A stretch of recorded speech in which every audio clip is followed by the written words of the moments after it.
తెలంగాణలో పార్టీ ఫిరాయించిన ఎమ్మెల్యేలకు సంబంధించిన కేసులో ఈరోజు సుప్రీంకోర్టు తుది తీర్పునివ్వబోతోంది. ఈ నేపథ్యంలో తుది తీర్పు చీఫ్ జస్టిస్ బిఆర్ గవాయ్ ధర్మాసనం ఇవ్వబోతోంది. స్పీకర్ కాలయాపనపై గతంలో కీలక వ్యాఖ్యలు చేసింది ధర్మాసనం. అసెంబ్లీలో సీఎం రేవంత్ చేసిన వ్యాఖ్యలపైన కూడా సుప్రీం ఆగ్రహం వ్యక్తం చేసిన విషయం మనకు తెలిసిందే. దానం తెల్లం వెంకట్రావు కడియం పార్టీ ఫిరాయించారంటూ ఈ ఏడాది జనవరి 15న స్పెషల్ లీవ్ పిటిషన్ వేశారు. కౌశిక్ అలాగే వివేకానంద, పోచారం, అలాగే ఇలా చాలా మంది మనం లిస్టు చూస్తున్నాం. పోచారం, బండ్ల కృష్ణమోహన్ రెడ్డి, అలాగే కాలే యాదయ్య, ప్రకాష్ గౌడ్, అరికిపూడి గాంధీ, గూడెం మహిపాల్ రెడ్డి, సంజయ్ పార్టీ మారారంటూ కోర్టులో రిట్ పిటిషన్ వేసింది బీఆర్ఎస్. ముఖ్యంగా కేటీఆర్, అలాగే పాడి కౌశిక్, వివేక, జగదీష్ రెడ్డి, పల్లా రాజేశ్వర్ రెడ్డి, చింత ప్రభాకర్, సంజయ్. ఈ నేపథ్యంలో కోర్టులో వాదనలు జరుగుతుండగానే మార్చి 18న సుప్రీంకోర్టులో పిటిషన్ వేసింది. బీజేపీ పిటిషన్ వేశారు. మరోవైపు బీజేపీ ఎమ్మెల్యే ఏలేటి మహేశ్వర్ రెడ్డి. ఇలా పిటిషన్ల మీద పిటిషన్లు వచ్చిన నేపథ్యంలో దీనికి సంబంధించి విచారణ జరిపి తీర్పును రిజర్వ్ చేసింది. ఏప్రిల్ 3న తీర్పు రిజర్వ్ చేసింది సిజేఐ గవాయ్ ధర్మాసనం. ఈ నేపథ్యంలో దీనికి సంబంధించి ఇవాళ తుది తీర్పు వెలువడబోతుంది. తమ పార్టీ నుంచి ఫిరాయించినటువంటి ఈ 10 మంది ఎమ్మెల్యేలకి అనర్హత వేటు వేయాలి అంటూ బీఆర్ఎస్ కోరుతోంది. ఈ నేపథ్యంలో ముఖ్యంగా ఈ పార్టీ ఫిరాయించినటువంటి ఎమ్మెల్యేలు దానం నాగేందర్, కడియం శ్రీహరి, పోచారం శ్రీనివాసరెడ్డి, అరికిపూడి గాంధీ, ప్రకాష్ గౌడ్, గూడెం మహిపాల్ రెడ్డి, బండ్ల కృష్ణమోహన్ రెడ్డి, తెల్లం వెంకట్రావు, సంజయ్ కుమార్, కాలే యాదయ్య, వీళ్ళందరూ కూడా జరిగినటువంటి 2023 నవంబర్ 30న జరిగిన సాధారణ ఎన్నికల్లో బీఆర్ఎస్ పార్టీ తరఫున పోటీ చేసి విజయం సాధించి లోక్సభ ఎన్నికలకు ముందు తొలుత దానం నాగేందర్ బీఆర్ఎస్ నుంచి కాంగ్రెస్లోకి వెళ్ళిపోయారు. సికింద్రాబాద్ పార్లమెంటుకు ఓటిగా దిగారు. ఆ తర్వాత కడియం శ్రీహరి కాంగ్రెస్ కండువా కప్పుకున్నారు. తన కుమార్తె కడియం కావ్యకు వరంగల్ లోక్సభ టికెట్ ఇప్పించుకున్నారు. ఆ తర్వాత దశల వారీగా మిగిలిన 8 మంది ఎమ్మెల్యేలు కూడా కాంగ్రెస్ గూటికి చేరిన విషయం మనకు తెలిసిందే. ఇలా 10 మంది మీద అనర్హత వేటు వేయాలంటూ వారు కోరారు. దీనికి సంబంధించి గతంలో చర్చ జరిగింది. అయితే స్పీకర్ వైఖరి మీద కూడా సుప్రీంకోర్టు కొంత ఆగ్రహం వ్యక్తం చేసినటువంటి సందర్భాన్ని మనం చూసాం. వ్యాఖ్యలు చేయడాన్ని మనం చూసాం. తర్వాత రేవంత్ రెడ్డి చేసినటువంటి కామెంట్స్ విషయంలో కూడా సుప్రీంకోర్టు రియాక్ట్ అయింది. ఈ నేపథ్యంలో ఈరోజు తుది తీర్పు రాబోతుంది. సిజేఐ గవాయ్ ధర్మాసనం దీనికి సంబంధించి తుది తీర్పు వెలువరించనున్న నేపథ్యంలో ఖచ్చితంగా ఈ తీర్పు చాలా కీలకం కాబోతోంది. మున్ముందు పార్టీ మారేటువంటి నాయకులకైనా సరే, పార్టీ మారాలన్న నాయకులకైనా సరే ఖచ్చితంగా ఈ తీర్పు ఒక రెఫరెండంగా ఉండే అవకాశం ఉంటుంది. ఒకవేళ ఇలా ఒక పార్టీ గుర్తుతో గెలిచి మరో పార్టీలో చేరడం, అధికారం వచ్చిన తర్వాత వేరే పార్టీకి అధికారం వచ్చిన తర్వాత ఆ పార్టీలో చేరడం కానీ, ఈ పార్టీ ఫిరాయింపుల అంశం కానీ ఖచ్చితంగా మున్ముందు ఈ తీర్పు అనేది ఖచ్చితంగా ఇన్ఫ్లుయెన్స్ చేసే అవకాశం ఉంది. సో కేవలం ఈ 10 మందికి సంబంధించినటువంటి తీర్పుగా మనం చూడలేము ఈరోజు వచ్చే తీర్పును. ఖచ్చితంగా మున్ముందు జరగబోయేటువంటి పరిణామాల మీద ప్రభావం చూపిస్తుంది. అలాగే ఈ 10 మంది రాజకీయ భవిష్యత్తు ఏంటి అనే దానికి సంబంధించి కూడా ఖచ్చితంగా ఈ తీర్పు నిర్ణయించబోతుంది. ఈ నేపథ్యంలో చాలా కీలకమైనటువంటి తీర్పుగా దీన్ని చూడాలి. కేవలం ప్రస్తుతం నెలకొన్నటువంటి పరిస్థితులకు సంబంధించిన తీర్పుగా మాత్రమే చూడకూడదు. ఫ్యూచర్కి సంబంధించి ఇలాంటి రాజకీయ ఫిరాయింపుల అంశం అనే దానికి సంబంధించి ఇన్ఫ్లుయెన్స్ చూపించబోతోంది. ఈ 10 మంది ఇప్పుడు ఎలా ఉంటారు, పదవుల్లో ఉంటారా లేదా అనే దానికి సంబంధించి కూడా ఇది కీలకమైనటువంటి తీర్పుగా మారబోతుంది. గతంలో పార్టీ ఫిరాయింపులు అనేది కొత్త కాదు. గతంలో కూడా చాలా సందర్భాల్లో స్పీకర్కి కంప్లైంట్స్ ఇవ్వడం కానీ ఇవన్నీ జరిగినాయి. కానీ సుప్రీంకోర్టు దాకా వెళ్ళి చాలా బలంగా ఫైట్ చేసింది బీఆర్ఎస్. ఈ నేపథ్యంలో ఈ రోజు రాబోతున్నటువంటి తీర్పు ఎలా ఉండబోతుంది అనేది చాలా ఉత్కంఠను రేకెత్తిస్తున్నటువంటి పరిస్థితి మనకు కనిపిస్తుంది. ఫుల్ డీటెయిల్స్ మా ప్రతినిధి రైట్. ఓవరాల్గా తెలంగాణలో పార్టీ ఫిరాయించిన ఎమ్మెల్యేల అనర్హత పిటిషన్ మీద సుప్రీంకోర్టు ధర్మాసనం తుది తీర్పును వెలువరించబోతోంది. ఈ నేపథ్యంలో ఈరోజు ఉదయం మార్నింగ్ అవర్స్లోనే ఈ తీర్పు రాబోతున్నట్లుగా మనకు సమాచారం ఉంది.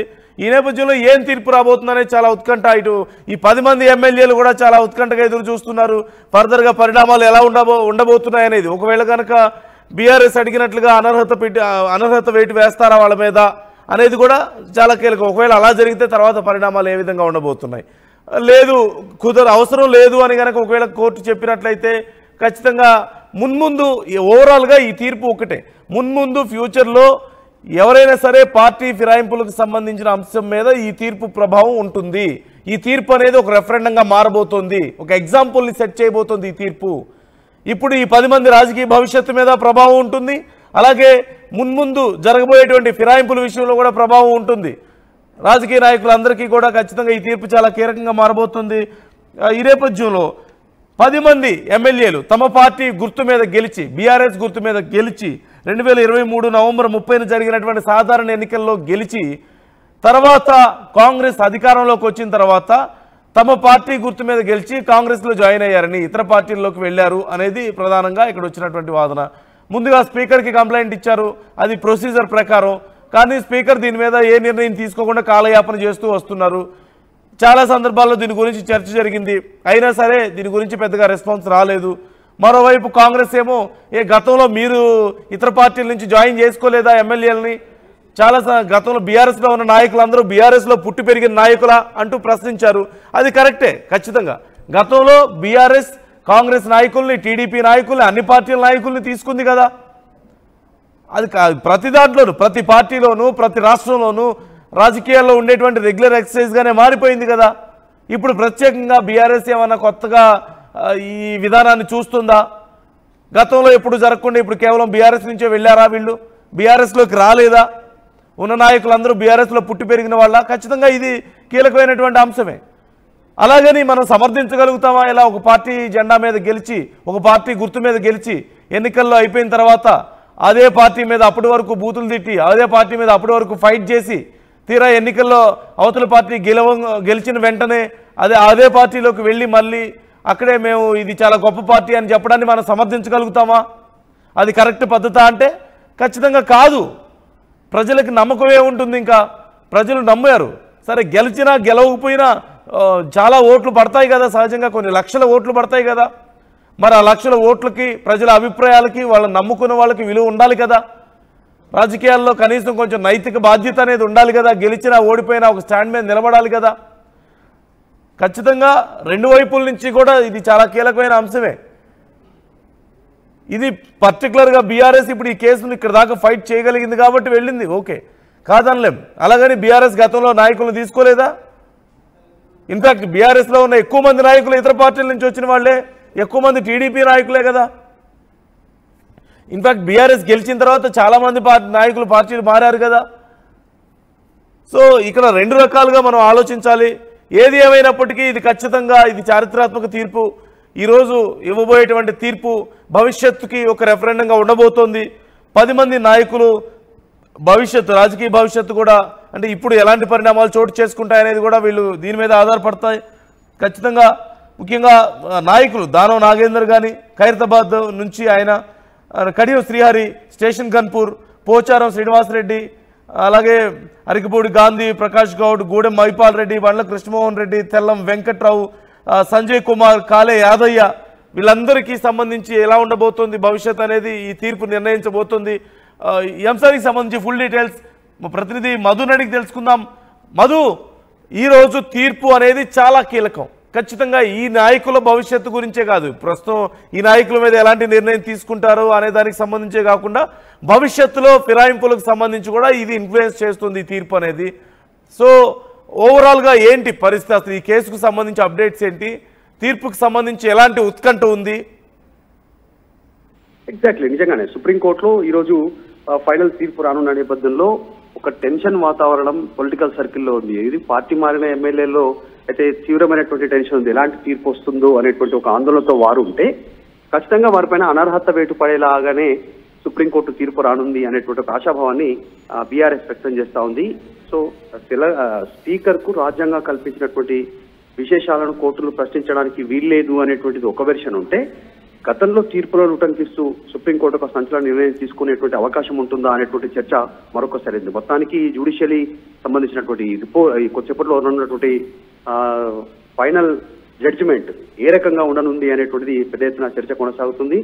గతంలో మనం చూసాం, అసెంబ్లీ స్పీకర్ కు ఫిర్యాదు చేశారు, రాష్ట్ర హైకోర్టుకు చేశారు, తర్వాత సుప్రీంకోర్టుకు చేరింది. దీంట్లో పాడి కౌశిక్ రెడ్డి, వివేకానంద గౌడ్, కొత్త పార్టీ వర్కింగ్ ప్రెసిడెంట్ కేటీఆర్, వీళ్ళు ముగ్గురు ఆశ్రయించారు, అందరినీ ఇంప్లీడ్ చేశారు. దాంట్లో వారిపైన చర్యలు తీసుకోవాలనేటువంటిది. సో ఏం జరగనుంది, తీర్పు ఎలాంటి తీర్పు రానుంది అనేటువంటిది ఒక పెద్ద ఉత్కంఠ అయితే కొనసాగుతా ఉంది. ఈ 10 మంది ఎమ్మెల్యేలకు సంబంధించినటువంటి అంశాల్లో కాంగ్రెస్ బీఫామ్ పైన ఎవరు గెలవలేదు, అందరూ బీఆర్ఎస్ బీఫామ్ పైన, కారు గుర్తు పైన గెలిచి కాంగ్రెస్ పార్టీలోకి ఫిరాయించినటువంటి ఎమ్మెల్యేలు. కాబట్టి పెద్ద ఎత్తున చర్చకు తావిస్తా ఉంది ఈ అంశం. తర్వాత సుప్రీంకోర్టుకు సంబంధించినటువంటి అంశంలో ఇప్పుడు గతంలో దీనికి సంబంధించినటువంటి విషయంలో ముహుల్ రోహత్కి కానీ తర్వాత వీళ్ళంతా కూడా గతంలో ఇచ్చినటువంటి తీర్పుల నేపథ్యంలో జరిగినటువంటి వాదనల నేపథ్యంలో స్పీకర్ న్యాయవాదులకు సంబంధించినటువంటి విషయంలో పరిగణలోకి తీసుకున్నారు. సుదీర్ఘమైనటువంటి వాదనలు విన్నారు. గత 10 మంది తరఫున వచ్చిన న్యాయవాదులు కూడా ముహుల్ రోహత్కి వినిపించే ప్రయత్నం చేశారు. అభిషేక్ మను సింఘ్వి వీళ్ళంతా కూడా. కానీ వీళ్ళు కూడా చాలా స్ట్రాంగ్ గా జస్టిస్ బిఆర్ గవాయ్ ఏం తీర్పు ఇవ్వనున్నారు అనేటువంటిది పెద్ద ఎత్తున చర్చ కొనసాగుతుంది. కాబట్టి కొద్దిసేపట్లో వీరి భవితవ్యం తేలేటువంటి అవకాశం ఉంది. ముఖ్యంగా పార్టీ మారినటువంటి ఎమ్మెల్యేలు దానం నాగేందర్, తెల్లం వెంకట్రావు, తర్వాత కడియం శ్రీహరి, వీరు ముగ్గురుతో పాటు ఇంకా ఒక 7 మంది ఎంపీలు ప్రకాష్ గౌడ్ కానీ, తర్వాత పోచారం శ్రీనివాస్ రెడ్డి కానీ, తర్వాత కూడా గూడెం మైపాల్ రెడ్డి కానీ, వీరందరికీ సంబంధించిన విషయంలో. కాబట్టి ఒక టెన్షన్ వాతావరణం అవుతుంది. సుప్రీంకోర్టులోంచి ఎలాంటి తీర్పు వస్తుంది ఎలాంటి అనేటువంటి దానిపైన ఒక ఉత్కంఠ వాతావరణం ఉంది పొలిటికల్ సర్కిల్లో.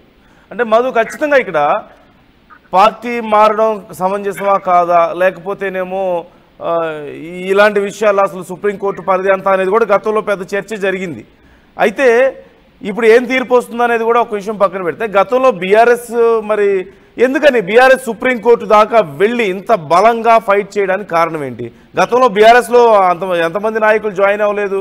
టీడీఎల్పీ విషయంలో అప్పుడు జరిగినటువంటి విషయం మనం మర్చిపోగలుగుతాం. అంటే ఇంత జరిగి నాయకులు అంతమందిని గతంలో బీఆర్ఎస్ కూడా జాయిన్ చేసుకుంది కదా అనేది ప్రజలకు తెలియదా?